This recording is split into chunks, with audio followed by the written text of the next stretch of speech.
네, 반갑습니다. 우리는 계속해서 장로 훈련 첫 번째 책을 통하여 신약의 사역이 무엇인지에 대해서 같이 좀 더 보도록 하겠습니다.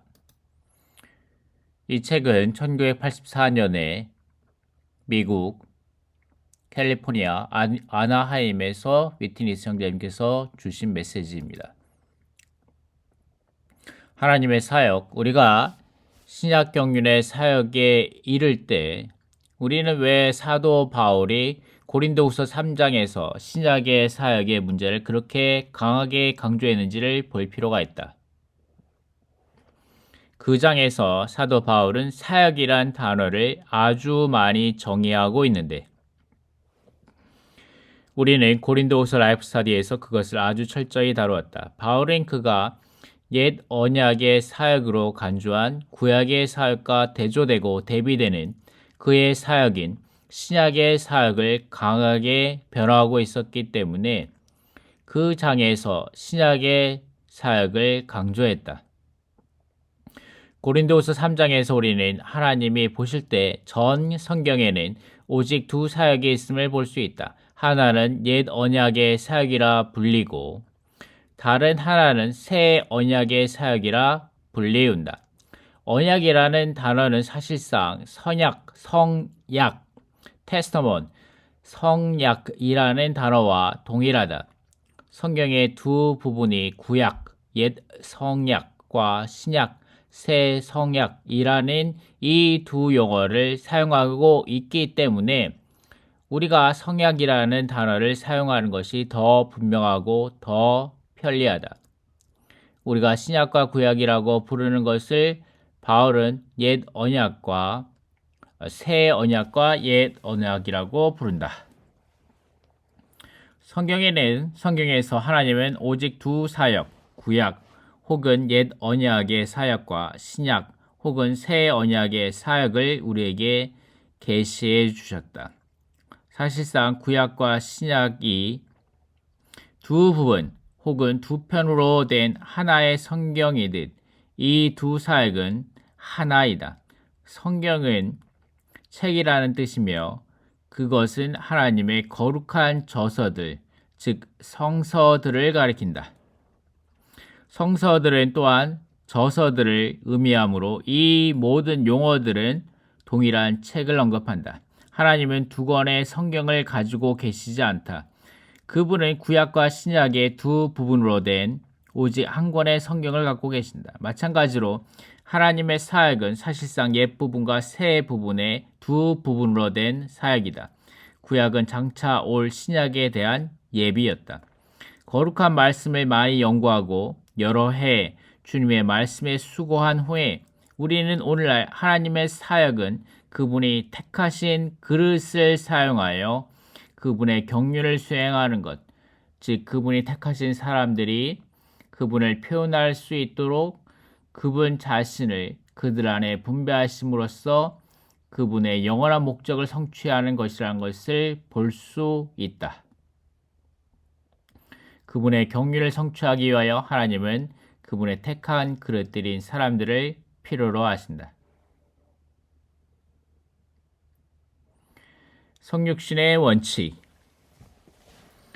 자, 여기에서 하나님의 사역이 우리에게 무엇인지, 우리에게 이 책에서 다시 정의를 내려주죠. 이 하나님의 사역은 무엇입니까? 하나님의 경륜을 성취하기 위한 것이죠. 하나님의 경륜을 성취하기 위하여 곧 하나님의 경륜을 수행하는 것은 무엇입니까? 그분을 표현하는 그분의 단체적인 사람들, 곧 교회, 그리스도의 몸을 건축하는 것이죠. 이것을 위하여 하나님은 어떻게 해야 합니까? 하나님의 사역은 그분이 택하신 그릇들을 사용하여 그분의 경륜을 수행하는 것인데, 즉 그분이 택하신 사람들이 그분을 표현할 수 있도록 그분 자신을 그들 안에 분배하심으로써 그분의 영원한 목적을 완성하시는 것입니다. 이것이 하나님의 사역입니다. 근데 여기에 성육신의 원칙이 있죠. 이런 그분의 경륜을 성취하게 하여 하나님은 그분의 택한 사람들을 필요로 하신다. 성육신의 원칙입니다. 성육신의 원칙에 따르면 비록 하나님이 그분의 경륜을 수행하시기 위해 모든 것을 하실 수 있고 또 이 목적을 위해 모든 것을 하실지라도 그분은 사람을 제쳐두고 그분 홀로 그분의 경륜을 성취하지 않으실 것이다. 하나님이 그분의 경륜을 성취하시는 원칙은 성육신의 원칙과 동일한 것임에 틀림없다. 성육신의 원칙은 매우 위대하다. 하나님은 분명히 타락한 사람들을 구원하실 수 있으시다.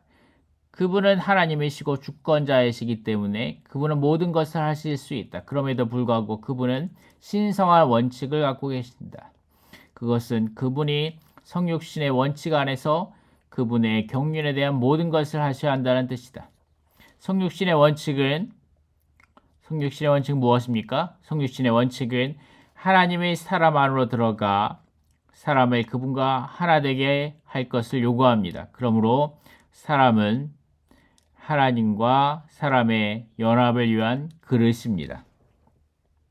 구약에서도 우리는 성육신의 원칙을 본다. 그렇지만 하나님께서 성육신의 본을 세우신다는 것은 어려웠다.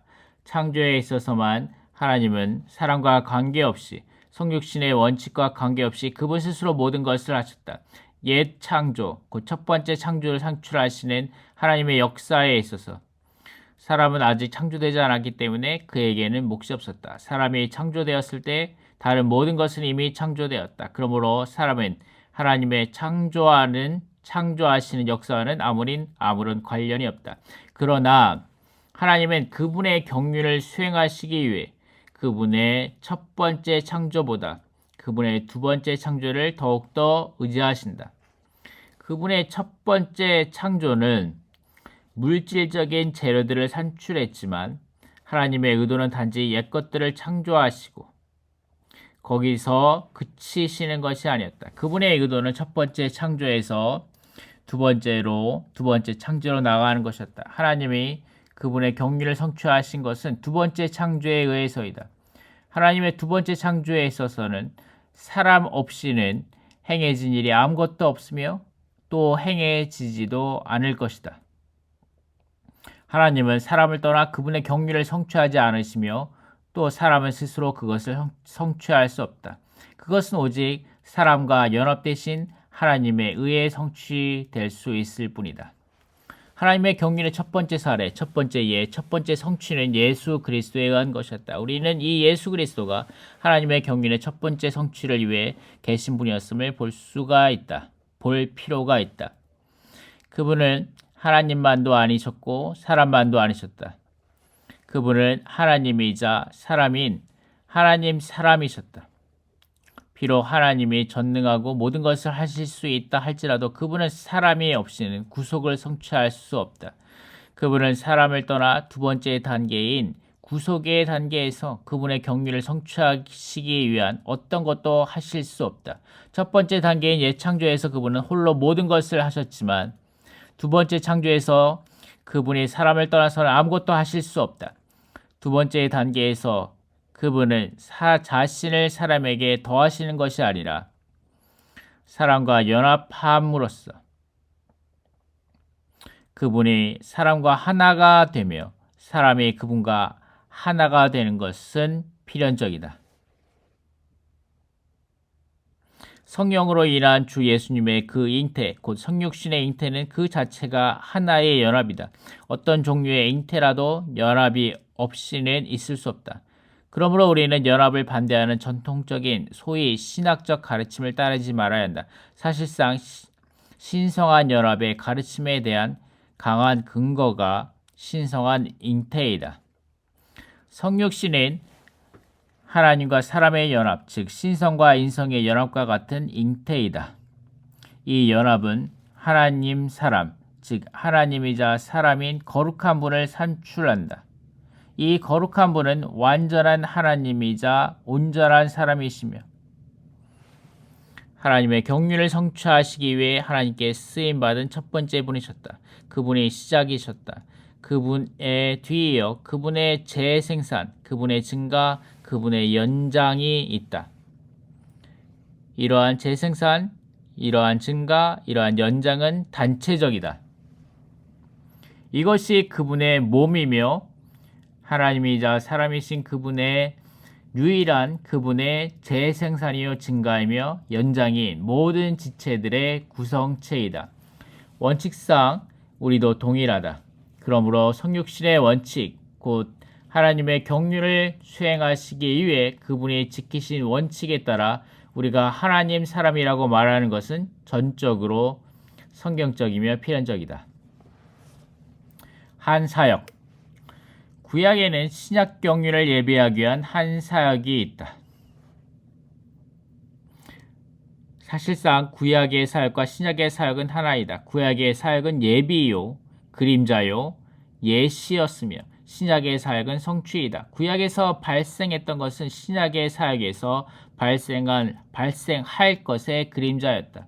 그러므로 신약의 사역은 바로 구약의 사역의 성취이다.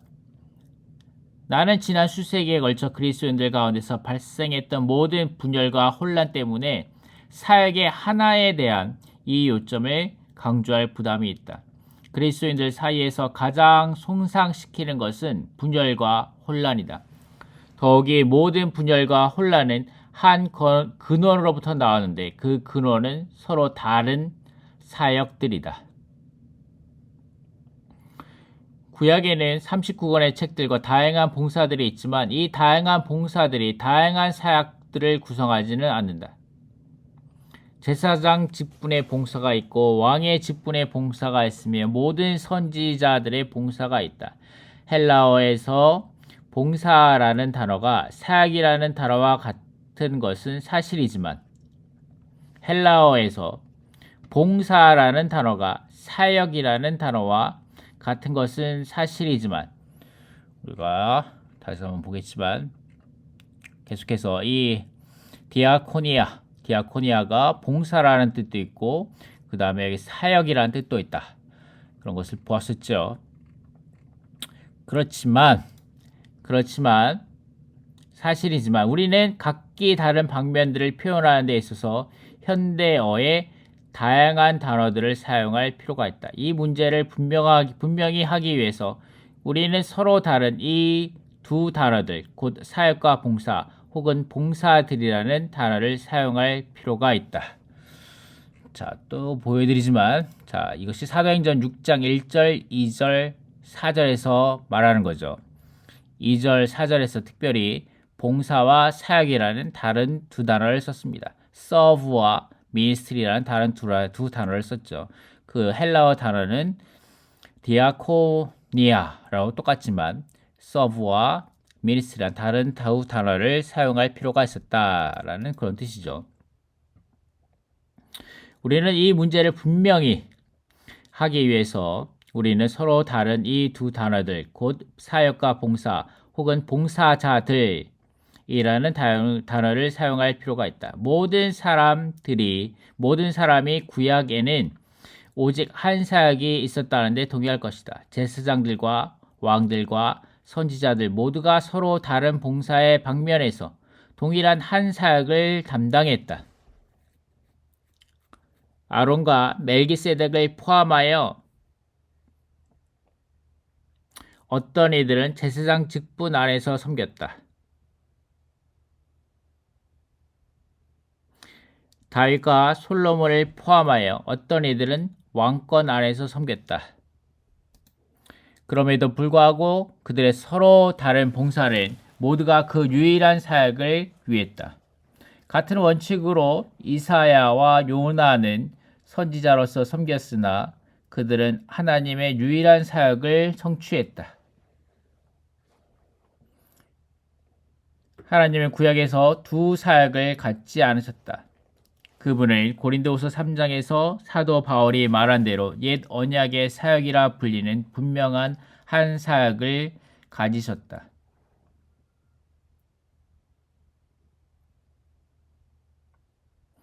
그 사역은 장차 올 참된 사역의 예표였다. 한 사역, 곧 옛 언약의 사역의 예표를 성취한 사역의 실제는 사실상 주 예수님으로부터 시작된 것이 아니라 침례자 요한으로부터 시작되었다. 먼저는 침례자 요한이 있었고 그 다음으로는 주 예수님이, 그 후로는 12제자가, 그리고 사도행전부터 계시록까지 아주 많은 사람들이 있었다. 신약은 이 모든 사역자들 안에서 오직 하나의 유일한 사역, 곧 교회를 산출하기 위하여 그리스도를 전달해 주는 사역을 담당하거나 나타낸다. 결국 하나님의 유일한 사역은 교회가 존재할 수 있도록 그리스도의 사역을 수행하는 것이다. 그리스도와 교회는 온 성경의 중심 주제이다. 이것은 하나님의 경륜의 중심이요 초점이요 또한 둘레이다. 그리스도와 교회는 하나님의 경륜 안에서 모든 것이 되어야 한다. 하나님은 이 경륜을 수행하시기 위해 오직 하나의 사역, 곧 유일한 사역을 갖고 계신다. 물론 침례 요한의 봉사는 주 예수님의 봉사와는 달랐다. 주 예수님의 봉사는 사도들의 봉사를 위한 기초를 놓았다. 사도들은 하나님의 경륜을 성취하기 위한 신약의 사역의 중요한 부분과 주된 부분을 점유하는 봉사를 성취했다. 자, 여기에서 보는 것 같이 이것이 오직 하나의 유일한 사역입니다. 교회를 산출하기 위해 그리스도를 전달해 주는 사역을 담당하거나 나타냅니다. 이것이 하나님의 경륜을 위한 오직 하나의 유일한 사역인 것이죠. 그리고 이 책의 끝부분 106페이지로 넘어가서 신약의 유일한 사역의 회복 이 부분을 조금 읽어보도록 하겠습니다. 만약 여러분이 하나님의 신약 경륜 안에서 전진하고자 하는 부담이 있다면 여러분이 이 노선을 따라야 하며 이 전공, 이 학교 안에 있어야 한다.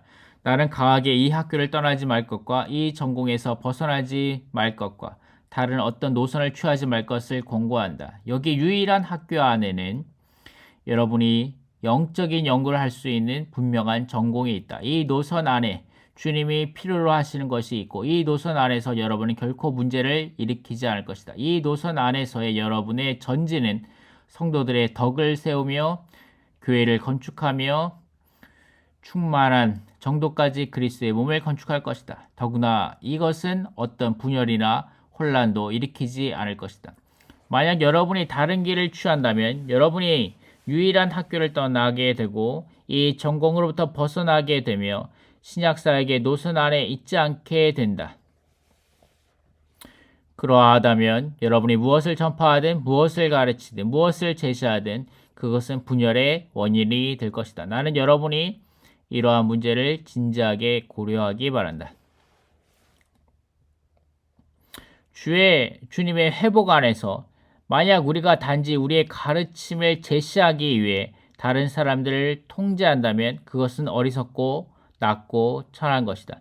강력한 종파 외에는 누구도 사람들을 통제하지 못한다. 거의 모든 교파들이 그들의 설교자에 대해 통제력을 행사한다. 예를 들면 만약 여러분이 어떠한 교파 안에서 설교자가 되고자 한다면 여러분은 반드시 그들의 가르침을 전해야 한다. 이제 우리는 무엇이 주님의 회복의 가르침이고 무엇이 위트니스리의 가르침이며 워치만니의 가르침인지 혹은 다른 어떤 가르침인지를 고려할 필요가 있다. 이것이 내 부담의 요점이다. 우리가 다른 어떤 사람의 가르침도 갖고 있지 않음에 대해 분명해야 한다. 우리는 여기 주의 회복 안에 있으며 그분의 회복은 그분의 유일한 사역을 회복하는 것이다.